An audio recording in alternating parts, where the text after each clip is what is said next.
We've worked with plastic surgeons, we work with dentists, we work with dermatologists, people in the orthopedic field. It's a lot of doctors. And a question we get asked every single time during a consultation is what type of content we should be shooting for each specific platform. So instead of setting up a consultation with us, I'm just gonna give it to you right now. So if you are in the medical field and you wanna promote yourself on social media to build a brand, get new clients, maybe push a specific product, this video is for you. Hello everyone, my name is Nick and welcome back to Getting Social with Nick. For today's video, we're gonna be going over a social media strategy for people in the medical field. Now, each platform brings its own specific audience, its own demos, and certain content that works on, let's say, IG won't necessarily work on TikTok. Or let's say YouTube, Twitter, completely different platforms. We've worked with big and small medical influencers, and this is a strategy, this is the type of content that we've found that works. So these are my content recommendations for all these platforms, but not exclusively. This isn't the only type of content, but this is definitely what you should start out with. All right, now the first platform that I'm gonna wanna talk about, and that is my personal favorite, the thing you're watching it on right now, and that is YouTube. Now we've all heard this, but YouTube is the second biggest search engine in the world. So everything that you're doing to get on the top of Google, to get your SEO on point, having that same mindset with the second biggest search engine in the world, YouTube, is the way to go. So look at your website, look at all your main pages, look at all your main procedures, and create a video for them all. Just do what we're doing right now. All you have to do is sit and talk about these specific procedures, talk about the prep, talk about the procedure itself, talk about the recovery. It's always important to talk about the recovery. And then show some results of patients that have gotten this procedure and that have absolutely loved it. Now, a lot of people don't think of YouTube like this, but YouTube is essentially the biggest learning center in the world. If you think about the last time you learned something to do small or niche, where'd you go? You went to YouTube. I know for me, I went to YouTube. So having educational content for every single procedure, every single service, all these products that you offer is beyond beneficial.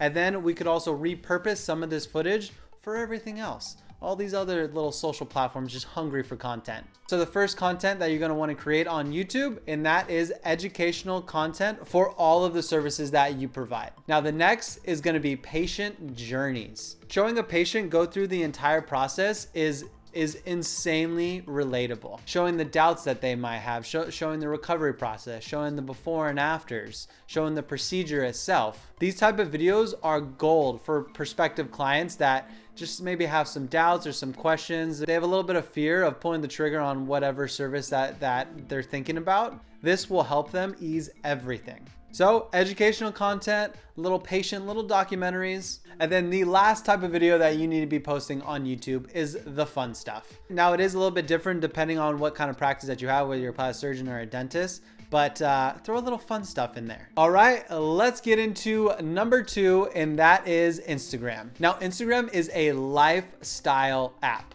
all right? So whatever lifestyle that you're pitching, this is where you need to promote that. So having results, having patient photos is promoting one, the journey, and then also the lifestyle attached to whatever service that you're providing. So with all the content that you're promoting on Instagram, think of it as a lifestyle app. What type of lifestyle do you want to show? So it's great to reach out to customers and use some of their photos, like whether you're a dentist and they got new pearly whites, reach out to them when they're having this biggest smile in one of their photos, the before and after, so you can see the specific results. So that would be my biggest advice on the content to create for Instagram. It's results driven, and then also the lifestyle that your service portrays. Now, another part of Instagram is Instagram Reels, and Instagram Reels is essentially TikTok. So I'm gonna combine them together, and then we're gonna get into TikTok / Instagram Reels. Now, my biggest advice for Instagram Reels and TikTok, as far as what type of content create,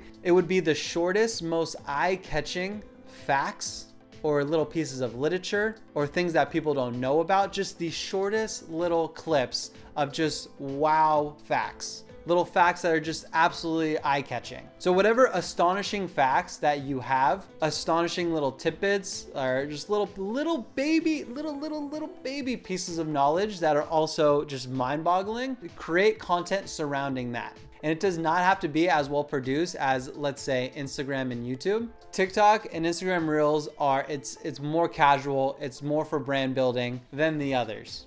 So that is my biggest advice on what type of content to create on Instagram Reels and TikTok. All right, now let's get into number 4, and that is Twitter. Now, Twitter is a brand, it's a completely different beast. Twitter is more about interactions. It's more about interactions within your community itself. So the type of content that I would initially start creating on Twitter, and that is just talking about real world events. So if there is a big conference, so like let's say there's a big conference for plastic surgeons, I would be talking about that on Twitter.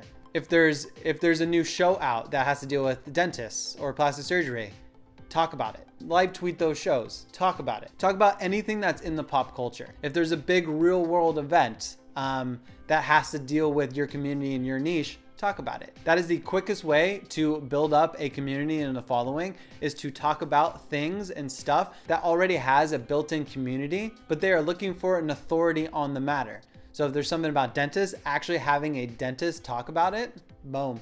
So Twitter, completely different animal, but just as valuable in the long run. All right, that is it. Those are the only 4 that I'm gonna talk about today. Now, if you learned anything from this video, make sure to subscribe to the YouTube channel. Now, if you have any questions or you wanna set up a consultation, either hit us up in the email in the description or just drop a comment. Also, if you like the video, just praise those YouTube gods for us and click that thumbs up. Thank you so much for watching. We really appreciate it, and I'll see you next time. Peace.